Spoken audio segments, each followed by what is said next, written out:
Hello guys, magandang tanghali sa inyong lahat. For today's video, magluluto tayo ng ginataang manok na may kalabasa, sitaw at gabe. Yan.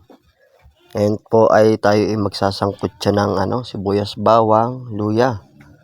Tapos ilalagyan na natin ng manok. Sangkot siya po natin guys. Yan. Halu-haluin natin para medyo maluto. Pagkatapos po, tatakpan muna natin 3 minutes guys. Yan, 3 minutes na po siya. Haluin po natin ulit. Tapos, ilalagay po natin tong kalabasa at sitaw. Yan, mekos-mekos. Uy, sayang may tumalon. Buhay pa. Sana all. Tapos, 3 minutes ulit guys. Yan. Pagkatapos ng 3 minutes ulit, ilalagay po natin yung tangkay ng gabi. At atin pong hahaluin. Yan. Sangkot siya po natin guys para medyo maluto. Yan. Tapos mag-iintay po tayo ng 5 minutes at ito na nga. Natapos na yung 5 minutes. Sangkot siya po natin ulit. Yan. Para medyo maluto yung mga tangkay ng gabi. Saka po natin ilalagay yung pangunang gata. Yan. Sangkot siyang konti para hindi maturog ang kalabasa. Another 5 minutes tayo guys. Takpan natin. At ito na nga. Tapos na yung 5 minutes. Hahabol na natin tong puro ng gata.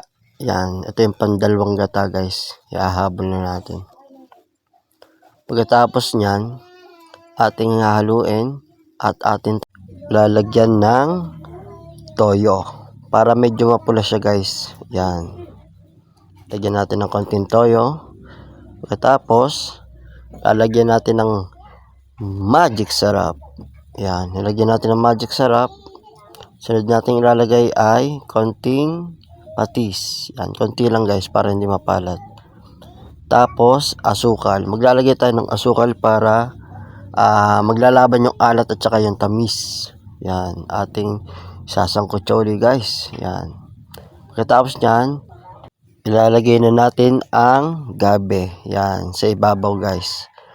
Pagkatapos natin lagay, tatakloban natin guys. Tapos maghihintay tayo ng 5 minutes. Okay. Yun. Ayos na yung 5 minutes natin guys. Napakabilis. Napakatuling. Saka natin lalagyan ng konting asin na hinaluan natin ng paminta. Yan. Sangkot siya natin guys. Sangkot siya. Yan. Saka natin siya tatakluban. At maghintay ulit tayo ng 3 minutes para maluto na ang ating ginataang manok. Yon. Tapos na ang 3 minutes. Ito na guys.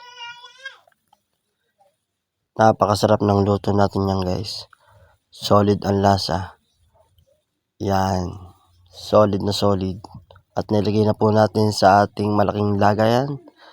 At mamaya tayo ay magmumukbang na guys. Samahan nyo ako magmukbang guys. At ito na po. Tayo po ay magmumukbang na ng ginataang manok na may kalabasa, sitaw at gabe. At sinamahan natin ng konting bahaw. Bago tayo kumain, tayo muna ay magdadasal. At yun po, tapos na po tayo magdasal at sisimulan natin ang lamunan. At ito guys, titikman na natin ang ating niluto guys. First bite tayo guys. Kain po tayo guys, kain po tayo.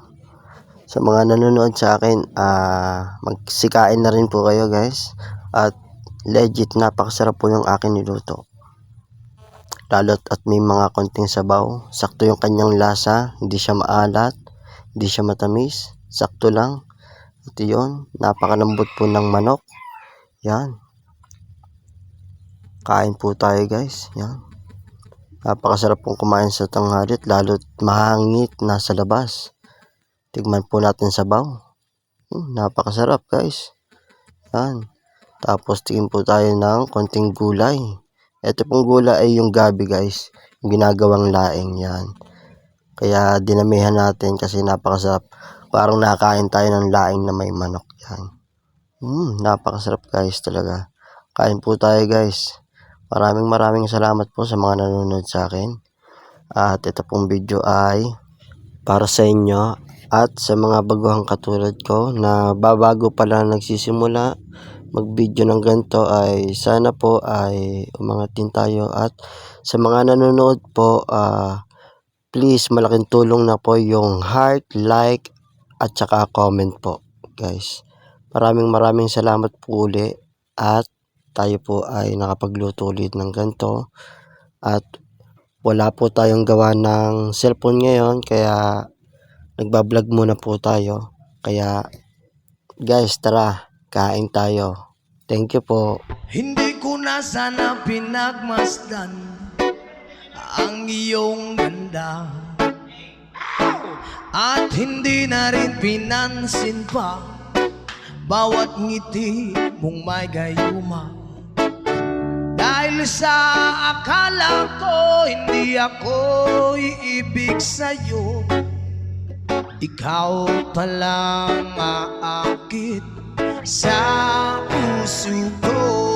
Come on! Kaya ngayon laging gulong-gulong, yes, man, ang puso ko't isipan. Araw-gabi ay pangarap ka at sa tuwin ay nababalisa. Dahil ba ang puso ko